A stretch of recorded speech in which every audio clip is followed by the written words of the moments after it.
Voltamos, amigos da Bíblia Sem Maquiagem, para fazer então a primeira leitura do capítulo 5 do Êxodo conforme combinado. Eu resolvi, sabe o que? Colocar um vocabulário também. A história é tão curtinha, só 5 versículos. E aí, já engatou a marcha? Primeira, segunda, terceira? Tá na hora, não perca tempo. Viu no vocabulário quanta coisa a gente aprende na Bíblia? Hoje também tem lição que eu já até expliquei antes, mas é bom a gente rever. Vamos então à leitura primeiro e depois o vocabulário. Êxodo 5, dos versículos 1 ao 5. Moisés e Arão falam a Faraó. E depois foram Moisés e Arão e disseram a Faraó: Assim diz o Senhor, Deus de Israel: Deixa ir o meu povo para que me celebre uma festa no deserto. Mas Faraó disse: Quem é o Senhor, cuja voz eu ouvirei, para deixar ir Israel?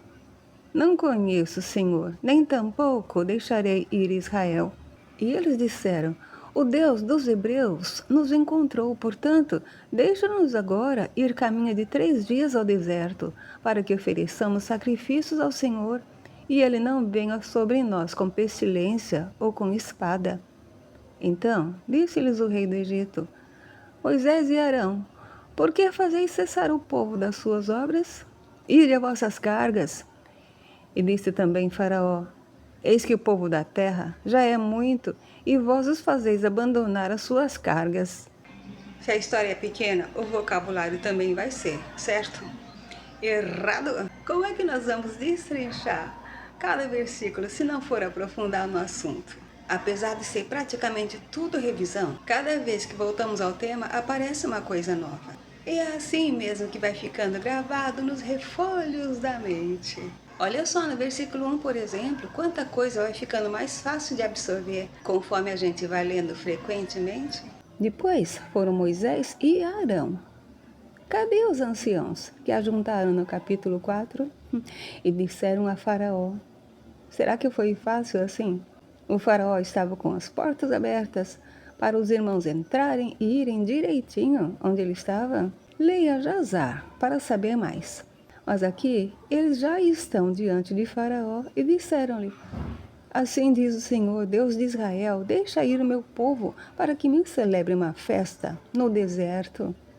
Já ouviu falar em povo de Deus por aí? Estes aqui são eles. De tudo que lemos, só 2 coisas aparecem pela primeira vez: celebrar uma festa. Note que o pedido é para celebrar uma festa no deserto. A partir do capítulo 12, nós vamos ver como Deus é festeiro e cada festa dura mais que um dia. É para celebrar esta festa no deserto e os teólogos decidiram que o deserto é um período de dificuldade na nossa vida. Você concorda com essa interpretação? Quando chegar no Novo Testamento, vamos conferir que estas festas todas que Deus decretou aqui ainda estão vigentes e Jesus também as celebrava, inclusive em João 7, na festa dos tabernáculos, que Deus vai pedir para celebrarem, para lembrarem do Êxodo, no capítulo 23, versículos 42 e 43 de Levítico, os fariseus já mandaram prendê-lo, porém ninguém lançou mão dele. É aquela passagem que Nicodemos tenta defendê-lo perante os principais dos sacerdotes e fariseus. No mesmo Evangelho de João 10, 22, Jesus está celebrando uma festa que só começaram a celebrar num evento que aconteceu fora da Bíblia. É a festa da dedicação. Essa festa começou a ser celebrada a partir da Revolução dos Macabeus. Tem muita informação sobre isso na internet. E aí também procuraram prender Jesus. Outra vez. Que inveja, hein? Se Deus decretou muitas festas, se Jesus celebrou todas elas, inclusive as que não estão na Bíblia, o que dizer de certas denominações religiosas que proíbem as festas? Deus quer nos ver alegres. Assim diz em Levítico 23:40, Números 10:10 e em muitas outras leituras. Mas Faraó disse: Quem é o Senhor, cuja voz eu ouvirei, para deixar ir Israel? Não conheço, Senhor, nem tampouco deixarei ir Israel. É claro que Faraó não conhece o Senhor, porque no Egito eram adoradores dos ídolos desde antes de ele nascer. Porém, o primeiro faraó que apareceu por aqui já sentiu o peso da mão de Deus no capítulo 12 do Gênesis, quando Abraão foi peregrinar por lá, e até o bisavô desse faraó aqui teve contato com Deus na história de José, no capítulo 41 do Gênesis. Ele mesmo reconheceu que o Espírito de Deus estava em José, no versículo 38. Se ele disse o Espírito de Deus, é porque eu conhecia muito bem, só que preferia os outros. Enfim, a geração nem começa aqui. Nem conheço o Senhor, nem deixarei ir Israel. Israel agora já é referente ao povo, não apenas Jacó. E aqui está a palavrinha que eu já corrigi no vocabulário, do capítulo 40, versículo 15 do Gênesis. Tampouco, ainda na história de José, vai estar de volta em Tiago 3,12 e significa também não. Só que eu já vi grafado errado em um livro escrito por uma certa universidade. Estava escrito tão pouco. E aquele erro era recorrente, pois em outra parte estava escrito igual. Tão pouco é uma palavra só. A ortografia é uma só para o país inteiro, bem como toda a gramática em si. E lendo a Bíblia constantemente, a gente vai aprendendo. Moisés e Arão insistem. O Deus dos Hebreus nos encontrou. Lembra que Moisés e Arão nasceram no Egito? Se nasceram no Egito, são egípcios, né? Então, nada mais natural do que dizerem o Deus dos Hebreus, pois foi só no capítulo 3 que Deus se apresentou oficialmente a Moisés, ainda que estivesse com ele o tempo todo antes, por ser descendente de Jacó. Moisés e Arão têm pleno conhecimento dos deuses egípcios, mas quando Deus os chamou, atenderam prontamente. E eles repetem exatamente a ordem de Deus no capítulo 3:18. Portanto, deixa-nos agora ir caminho de 3 dias ao deserto, para que ofereçamos sacrifícios ao Senhor. Dos sacrifícios ao Senhor, vamos ver mais em Levítico.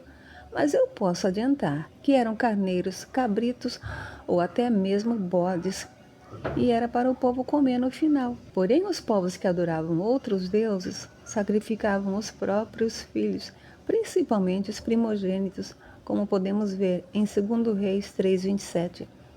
Mas Moisés e Arão temem que o Senhor venha sobre eles com pestilência ou com espada. De onde surgiu essa ideia? Deus não fez esse tipo de ameaça, mas já mandou praga ao faraó, que tomou Sara por mulher no capítulo 12 do Gênesis. Uma praga é também uma peste ou pestilência, não é? Deus manda muitas pragas, mas da peste, propriamente, tem as leituras de Apocalipse 6, que está acontecendo nos nossos dias, e tem uma história interessante e ao mesmo tempo assustadora, em 2 Samuel 24, versículos 13 e 15. E é para Davi escolher isto, entre 2 outras opções.